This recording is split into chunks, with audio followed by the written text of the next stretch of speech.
High court ఆదేశాలతోనే Ibrahimpatnam దగ్గర భూమి registration చేయించినట్లుగా కేకే అంటున్నారు. భూమి కొనే ముందు రెవెన్యూ చీఫ్ అభిప్రాయం కూడా తీసుకున్నానని ఆయన తెలిపారు.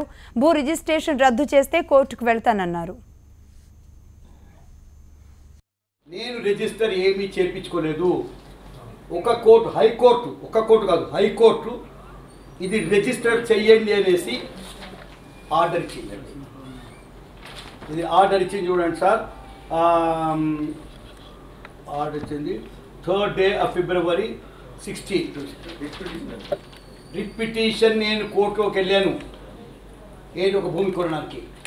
అయ్యా ఈ భూమి కొన్ని అబ్జెక్షన్ చెప్తా ఉన్నారు సబ్ రిజిస్ట్రారు అని అన్ని వాళ్ళ అబ్జెక్షన్ ఏంటి సార్, ఇది లిమిటేషన్ కాని భూమి. రెండోది 21 years లోపల ఫారెస్ట్కి ప్రపోజల్ పెట్టాము కాబట్టి భూమి. ఇంకోటి ఇది అట్లా కొన్ని అబ్జెక్షన్ పెట్టారు అని పెండింగ్ పెట్టింది. అబ్జెక్షన్ పెట్టేసి కాగితం పెండింగ్ ఇస్తే ఐ వెంట్ టు కోర్ట్. ఆ కోర్టు దాంట్లో చూసేసుకొని ఏమన్నా sir registration pending as document పెట్టారు. రిజిస్ట్రార్ డైరెక్టెడ్ ద పార్టీస్, మమ్మల్ని parties to produce the patta passbook. Patta passbook కొన్న తర్వాత వస్తుంది, పట్టా పాస్బుక్ అంత ముందు ఉండదు.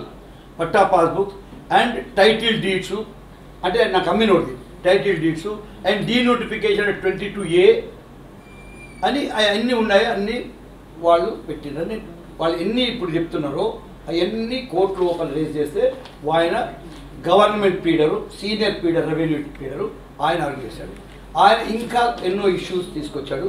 మేము తిన్నాం. ఆయన గవర్నమెంట్ ఆర్డర్ ఇచ్చింది ఏంటంటే నథింగ్ డూయింగ్, మీరు దీన్ని రిజిస్టర్ చేయండి.